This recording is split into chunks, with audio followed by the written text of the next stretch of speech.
अगर मान लीजिए अगर हम टैक्स नहीं देंगे तो क्या होगा? सिंपल सी जवाब है, सरकार का राजस्व में गिरावट आएगी और राजकोषीय घाटा बढ़ेगा।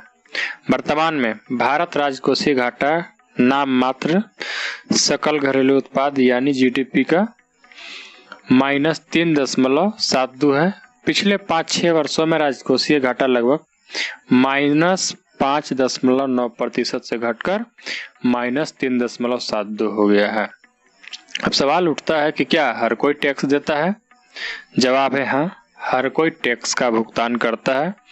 यह अपरिहार्य है। भारत सरकार द्वारा 2 प्रकार के टैक्स एकत्र किए जाते हैं।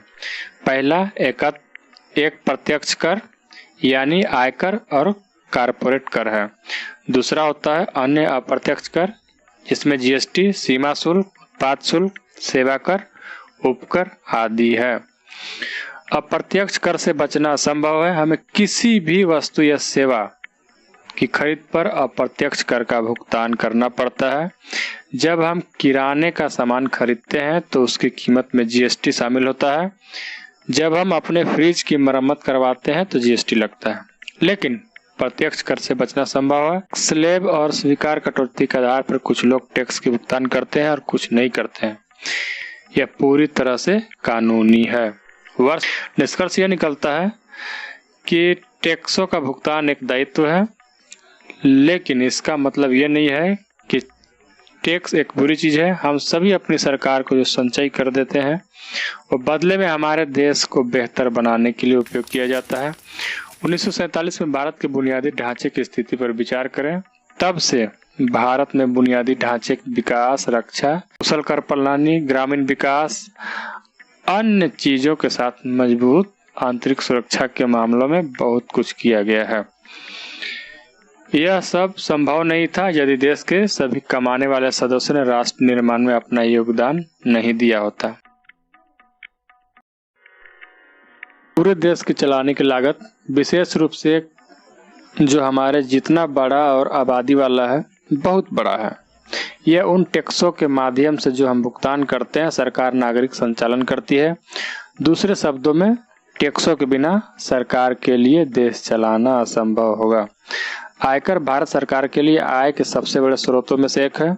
अगर लोग यह सोचने लगेंगे कि आयकर एक बोझ है और इसका भुगतान करने से बचे तो सीधे हमारे राष्ट्र के विकास को प्रभावित करेगा और इसका परिणाम स्वरूप सामाजिक पतन भी होगा। दूसरा, वर्तमान में भारत में 50 से अधिक केंद्र सरकार की योजनाएं हैं। रोजगार कार्यक्रमों से लेकर होम लोन पर सब्सिडी, रसोई गैस पर रियायत से लेकर पेंशन योजनाओं तक सरकार ने समाज के सभी विभिन्न क्षेत्रों की मदद के लिए कई योजनाएं शुरू की है। इन योजनाओं से लाखों भारतीयों को लाभ होता है और इन्हें सफलतापूर्वक चलाने के लिए करोड़ों रुपए की आवश्यकता होती है।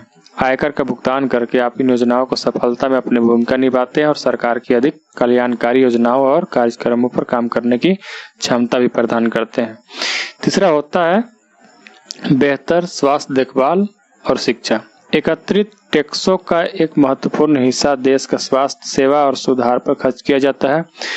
ऐसे सरकारी अस्पताल हैं जो बिना किसी लागत या न्यूनतम लागत पर चिकित्सा सेवाएं प्रदान करते हैं। इन वर्षों में सरकारी अस्पतालों द्वारा प्रदान की जाने वाली सेवाएं की गुणवत्ता और कई गुना सुधार हुआ है और यह लेवल करदाताओं द्वारा चुकाने के कारण हुआ है। इसी तरह नगण्य शुल्क वाले सरकारी स्कूल हैं। इसके अलावा रक्षा और बुनियादी ढांचे के विकास पर भी हर साल हजारों करोड़ रुपए खर्च किए जाते हैं। यह सब अंतर देश के अधिक शक्तिशाली और समृद्ध बनाने में मदद करता है। आयकर का भुगतान कर राष्ट्र के विकास के योगदान करें।